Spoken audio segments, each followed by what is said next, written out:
Dalam video ini, kita akan membahas jenis kecerdasan Gardner yang pertama, yaitu kecerdasan linguistik atau kecerdasan logika bahasa. Sebelum membahas lebih dalam, kita simak dulu kisah berikut.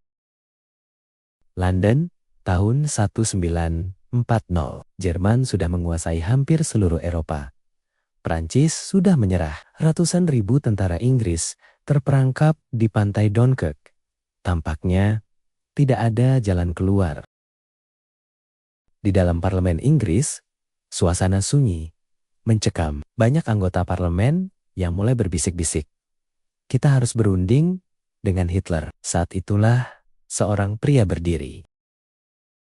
Badannya tegap, wajahnya kaku, dan di tangannya bukan senjata, tapi selembar kertas berisi teks pidato singkat.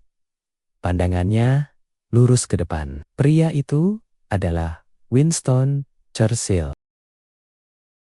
Ia lahir 30 November tahun 1874. Masa kecilnya tidak gemilang. Ia dianggap murid yang lambat, susah diatur dan pembual.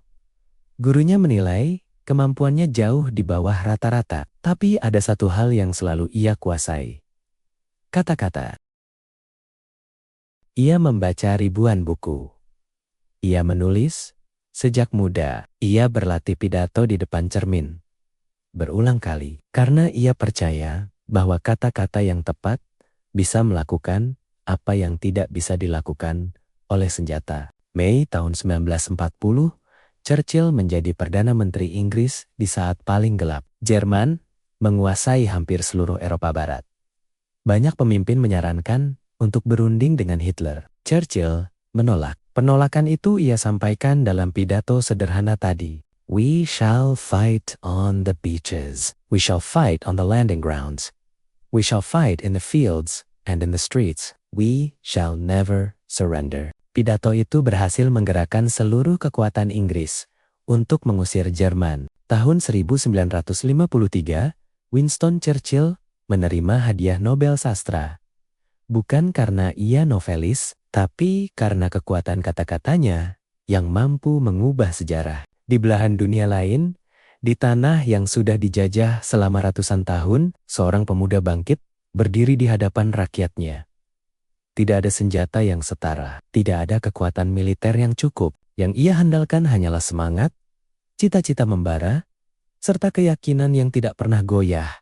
Meski berkali-kali ditangkap dan dipenjarakan oleh sang penjajah, semua semangat itu ia kemas dalam suaranya yang menggetarkan dunia. Pemuda itu bernama Insinyur Soekarno. Lahir 6 Juni 1901 di Surabaya. Sejak muda, ia menguasai banyak bahasa: Belanda, Jerman, Inggris, Prancis, Arab, Jepang, Jawa, Sunda, dan tentu saja Indonesia. Tapi kekuatan terbesarnya bukan pada jumlah bahasa yang ia kuasai itu, melainkan pada kemampuannya menggunakan bahasa untuk menggerakkan jiwa manusia. Ketika ia berpidato, ratusan ribu rakyat terdiam, mendengarkan, dan merasa sesuatu bergerak di dalam dada mereka. Suaranya bisa membuat orang yang tadinya takut menjadi berani, yang tadinya putus asa menjadi bersemangat. Itulah Bapak Proklamator Kemerdekaan Republik Indonesia, yang hingga hari ini masih banyak pengagumnya. Masih banyak yang ingat kalimat ini. Kami bangsa Indonesia dengan ini menyatakan kemerdekaan Indonesia. Hal-hal mengenai pemindahan kekuasaan dan lain sebagainya diselenggarakan dengan cara seksama dan dalam tempo sesingkat-singkatnya. Tahun 1960, majalah Time menyebut Soekarno sebagai orator terbesar di dunia. Kedua contoh di atas menunjukkan betapa kecerdasan logika bahasa itu berperan besar dalam kehidupan umat manusia. Adapun yang dimaksud dengan kecerdasan logika bahasa itu adalah kemampuan individu menggunakan bahasa untuk menggerakkan hati, pikiran, serta perbuatan orang lain. Inilah ciri-cirinya. 1. Mudah mengekspresikan perasaan lewat tulisan atau lisan. 2.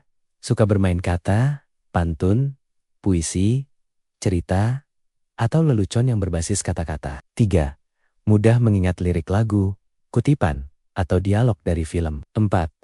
Suka membaca apa saja, koran, novel, caption, atau apa saja yang bisa dibaca. 5. Merasa kata-kata yang tepat itu penting dan kesal kalau orang menggunakannya dengan sembarangan.